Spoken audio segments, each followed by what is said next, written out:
Hello guys, solution is the best में आपका स्वागत है। आज मैं आपके लिए लाई हूँ BA programme 5th semester pol science का एक इम्पोर्टेंट क्वेश्चन जो है यूनिट 1 में 3rd चैप्टर लोक प्रशासन के विकास के बारे में एक इम्पोर्टेंट क्वेश्चन है।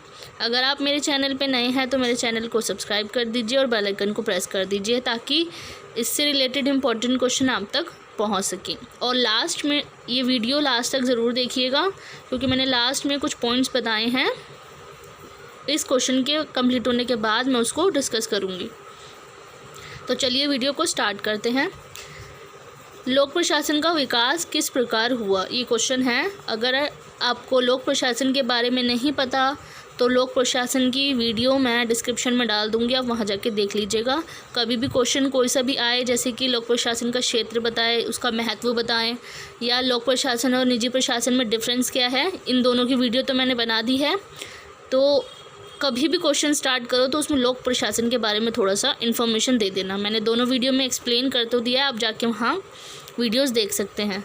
तो मैं डायरेक्टली आपको यहाँ पे विकास के बारे में बता देती हूँ कि लोक प्रशासन का विकास कैसे हुआ। लोक प्रशासन एक अभिनव सामाजिक विज्ञान है। इसके बावजूद इसका जीवन उतार चढ़ाव और उथल पुथल से परिपूर्ण रहा है। लोक प्रशासन का विकास 5 चरणों में विभाजित है। लोक प्रशासन जो है वो एक अभिनव सामाजिक विज्ञान है। अभिनव मतलब परिवर्तनकारी जो है वो सामाजिक विज्ञान है। नई नई चीज़ें इसमें इन्वॉल्व होती रहती हैं, लेकिन इसके बाद भी इसका जो जीवन है वो उतार चढ़ाव से भरा हुआ है, उथल पुथल से परिपूर्ण है। इसके 5 चरण हैं। जो विकास है, इसका विकास है, उसके 5 चरणों में इसको विभाजित किया गया है। पहला चरण है 1887 से 1926 तक का, 1887 से 1926 तक का। एक विषय के रूप में लोक प्रशासन का जन्म 1887 में अमेरिका की यूनिवर्सिटी में राजनीति के तत्कालीन प्राध्यापक वुडरो विल्सन को इस शास्त्र का जनक माना जाता है। मतलब कि जो लोक प्रशासन है उसका जन्म 1887 में हुआ था, जिसमें जो अमेरिका है, अमेरिका की यूनिवर्सिटी में राजनीति के तत्कालीन प्राध्यापक वुडरो विल्सन है इस शास्त्र का, इसको जनक माना गया है। उन्होंने 1887 में प्रकाशित अपने लेख प्रशासन का अध्ययन जो है वो उनकी एक बुक है, द स्टडी ऑफ एडमिनिस्ट्रेशन, में राजनीति और प्रशासन को अलग अलग बताते हुए कहा है, एक संविधान का निर्माण सरल है पर इसे चलाना बड़ा कठिन है। मतलब कि जो हम किसी भी चीज़ का अगर हम निर्माण करते हैं, उसे निर्माण करना तो बहुत इजी होता है, मगर उसे बनाए रखना, उसे चलाना बहुत ही मुश्किल होता है। 1887 में विल्सन के लेख के प्रशासन के साथ साथ वास्तव में एक ऐसे नए युग का आरंभ हुआ जिसमें धीरे धीरे लोक प्रशासन अध्ययन के एक नए क्षेत्र के रूप में विकसित हुआ। मतलब कि जो लोक प्रशासन था, विल्सन का जो लेख है, उसके साथ साथ ऐसे युग का भी इसमें आरंभ हुआ था जिसमें जो लोक प्रशासन है उसका अध्ययन भी एक नए वेज में विकसित होना शुरू हो गया था, नए क्षेत्र में विकसित होना शुरू हो गया था। 1926 में एल.डी. वाइट की पुस्तक, एल.डी. वाइट पहले था विल्सन, फिर था एल.डी. वाइट, 1926 में इसकी लेख प्रकाशित हुई थी जिसका नाम है लोक प्रशासन के अध्ययन की भूमिका, मतलब कि introduction of the study of the public administration. ये प्रकाशित हुई थी 1926 में। यह लोक प्रशासन की प्रथम पाठ्य पुस्तक थी जिसमें राजनीति प्रशासन का मुख्य लक्ष्य मित्रता और दक्षता थी। मतलब कि जो ये ऐसी पहली पुस्तक थी जिसमें राजनीति है प्रशासन का मुख्य लक्ष्य बनी थी, जिसमें मित्रता और दक्षता सबसे ज़्यादा नज़र आई थी। दूसरे चरण में है कि 1927 से 1937 तक का ये चरण है जिसमें लोक प्रशासन के इतिहास में द्वितीय चरण का प्रारंभ W.F. विलोबी की पुस्तक लोक प्रशासन के सिद्धांत, प्रिंसिपल्स ऑफ पब्लिक एडमिनिस्ट्रेशन से मान सकते हैं। मतलब कि W.F. विलोबी की एक पुस्तक थी जो 1927 में प्रकाशित हुई थी जिसका नाम था प्रिंसिपल ऑफ पब्लिक एडमिनिस्ट्रेशन।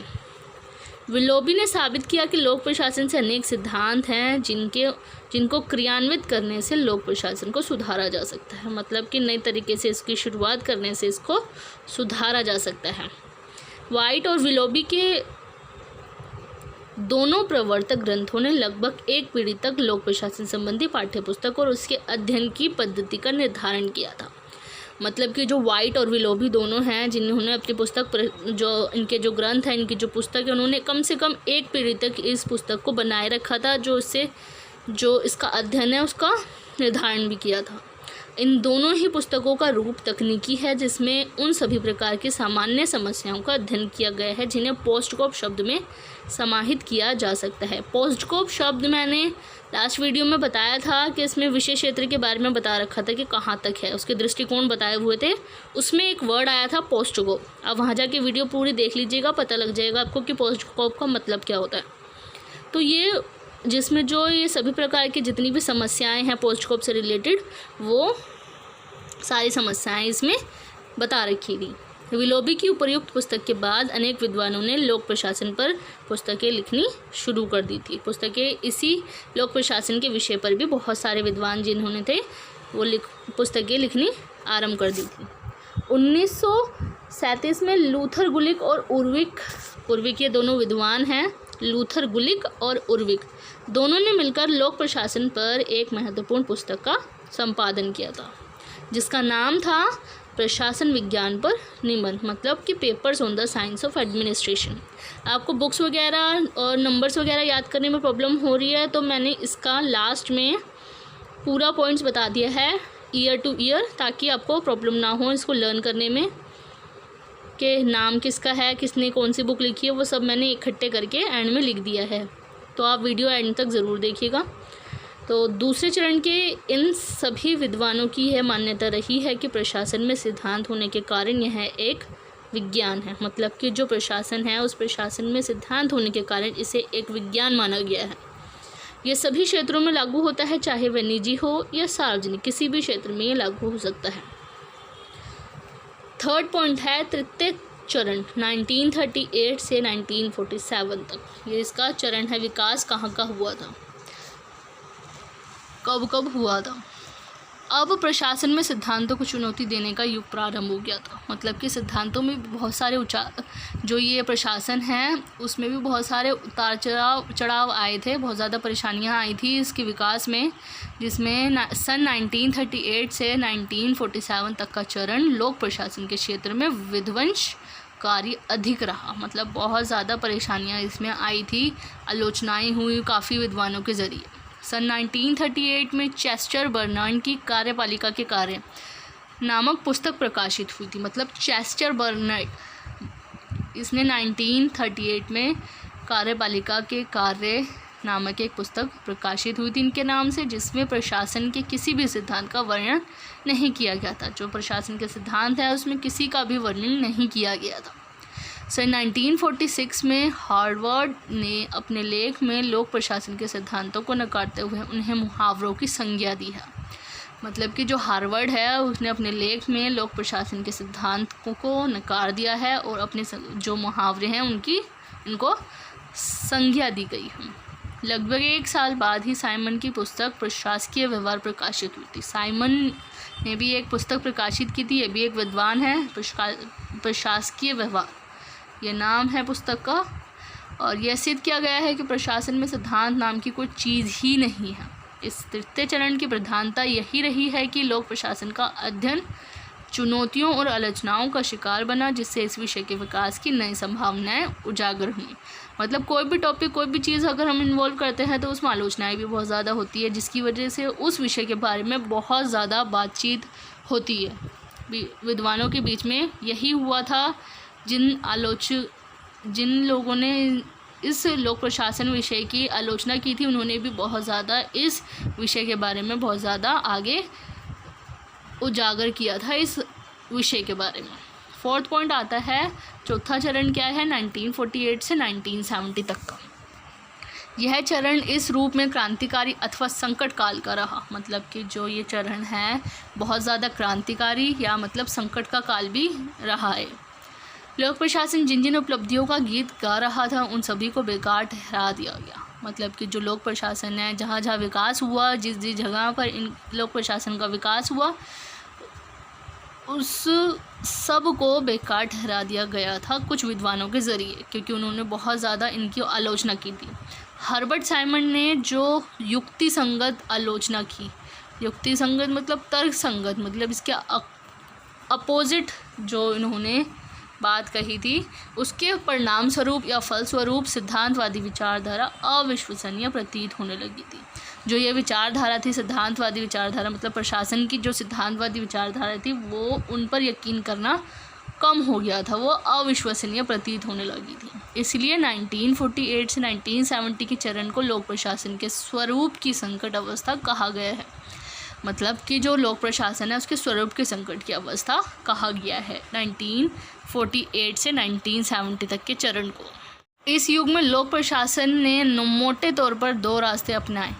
जो लोक प्रशासन है इस युग में दो रास्ते अपनाए थे, जिसमें जो कुछ विद्वान थे वो राजनीतिक शास्त्र के अंतर्गत आ गए और दूसरे जो है लोक प्रशासन के विकल्प की खोज की गई थी। तो जो विद्वान राजनीतिक शास्त्र के अंतर्गत आए थे उनका तर्क था कि लोक प्रशासन राजनीति से निकला है, मतलब कि जो उनका तर्क ये था कि वो जो लोक प्रशासन है वो राजनीति से निकला है और यही राजनीति का अंग है लोक प्रशासन। जो लोक प्रशासन के लिए विकल्प की खोज हुई थी वह था प्रशासनिक विज्ञान। लोक प्रशासन के विकल्प की जब खोज हुई थी तो उसमें था प्रशासनिक विज्ञान। लोक प्रशासन, व्यापार प्रबंध आदि ने मिलकर प्रशासनिक विज्ञान की नींव डाली थी। मतलब कि जो लोक प्रशासन है उन्होंने और व्यापार प्रबंध आदि काफ़ी लोगों ने, काफ़ी चीज़ों ने मिलकर ये प्रशासनिक विज्ञान की नींव डाली थी। यह प्रस्तुत किया गया कि प्रशासन तो प्रशासन ही है, चाहे वह निजी क्षेत्र में हो या सार्वजनिक क्षेत्र में। मतलब प्रशासन तो प्रशासन ही है, चाहे कैसा भी हो, चाहे निजी क्षेत्र में हो या सार्वजनिक क्षेत्र में। 5th पॉइंट आता है पांचवा चरण 1970 से अब तक का, कि चौथे चरण की आलोचनाओं और चुनौतियों ने कुल मिलाकर लोक प्रशासन का भला ही किया था। जो आलोचना भी हुई थी बहुत ज़्यादा, इसका विकास भी हुआ था, तो उसने लोक प्रशासन का भला किया था। लोक प्रशासन का अध्ययन बहुचर्चित हो गया, नए नए दृष्टिकोण विकसित हुए और फलस्वरूप लोक प्रशासन बहुमुखी वृद्धि के मार्ग पर बढ़ने लगा। मतलब कि जो लोक प्रशासन है वो बहुत ज़्यादा चर्चे में आने लगा, क्योंकि उसमें दोनों तर्क की संगत, जो तर्क दे रहे थे विद्वान दोनों तरफ से दे रहे थे। कुछ लोगों ने आलोचना की, कुछ लोगों ने तारीफ़ की, तो बहुत ज़्यादा इसका चर्चा में आने लगा था ये लोक प्रशासन शब्द। इसका अध्ययन बहुत जगहों पर होने लगा था। इसके परिणाम स्वरूप जो प्रशासन है वो बहुत ज़्यादा प्रगति करने लगा था। अर्थशास्त्र, समाजशास्त्र, मनोविज्ञान आदि विभिन्न शास्त्रों के विद्वान जो हैं वो इसके अध्ययन में रुचि ले रहे थे। जो ये अध्ययन है लोक प्रशासन का अध्ययन, उसमें रुचि लेना इन्होंने स्टार्ट कर दिया था। इससे लोक प्रशासन के वैज्ञानिक स्वरूप का विकास हुआ। वैज्ञानिक स्वरूप जो था वह इसका विकास हुआ। यह तथ्य उत्साहपूर्ण और हर्षवर्धक है कि लोक प्रशासन में आज पश्चिमी देशों का ही अध्ययन नहीं होता है, बल्कि साम्यवादी तथा अमेरिका तथा एशिया के देश भी इसके परिधि में आ गए हैं। इसका मतलब यह है कि जो ये तथ्य है बहुत ज़्यादा उत्साहपूर्ण और हर्षवर्धक है, मतलब कि बहुत ज़्यादा इस चीज़ के लिए एक्साइटेड है, इस चीज़ के लिए कि जो लोक प्रशासन है वो आज के समय में पश्चिमी देशों के साथ साथ पूर्वी देशों में भी और एशियाई देशों में भी इस जो लोक प्रशासन का अध्ययन है वो होने लगा है। वर्तमान में विश्व के अनेक विश्वविद्यालयों में इस विषय का अध्ययन किया जा रहा है। एशिया हो गया, अमेरिका हो गया, साम्यवादी देश हो गए, जितने भी पश्चिमी देश थे वो सब जगह पर ये सब इसका अध्ययन किया जा रहा है।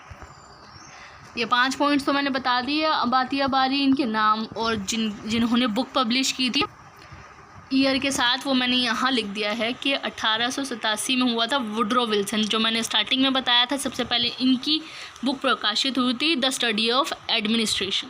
नेक्स्ट 1926 में हुआ था L.D. वाइट ने introduction of the study of the public administration. उसके बाद नंबर आता है 1927 में W.F. विलोबी ने प्रिंसिपल्स ऑफ पब्लिक एडमिनिस्ट्रेशन, ये बुक पब्लिश की थी। और नेक्स्ट है 1937 में लूथर गुलिक और उर्विक, ये दोनों अलग अलग विद्वान हैं जिन्होंने 1937 में दोनों ने मिलकर ये बुक पब्लिश की थी, papers on the science of administration. अगर इन सब की हिंदी में आपको लिखना है तो इस पूरी चैप्टर में बता दिया है मैंने, हिंदी में भी और इंग्लिश में भी, तो वहाँ जाके आप इसका हिंदी लैंग्वेज लिख सकते हैं। नहीं तो इंग्लिश भी चलेगा, एग्ज़ाम में लिखने के लिए कोई प्रॉब्लम नहीं है, क्योंकि इंग्लिश में ही इनकी जो बुक्स है वो पब्लिश होती है, बस हिंदी में उसको ट्रांसलेट कर दिया जाता है। नेक्स्ट है 1938 में चेस्टर बर्नार्ड, जिसने कार्यपालिका के कार्य एक पुस्तक लिखी थी।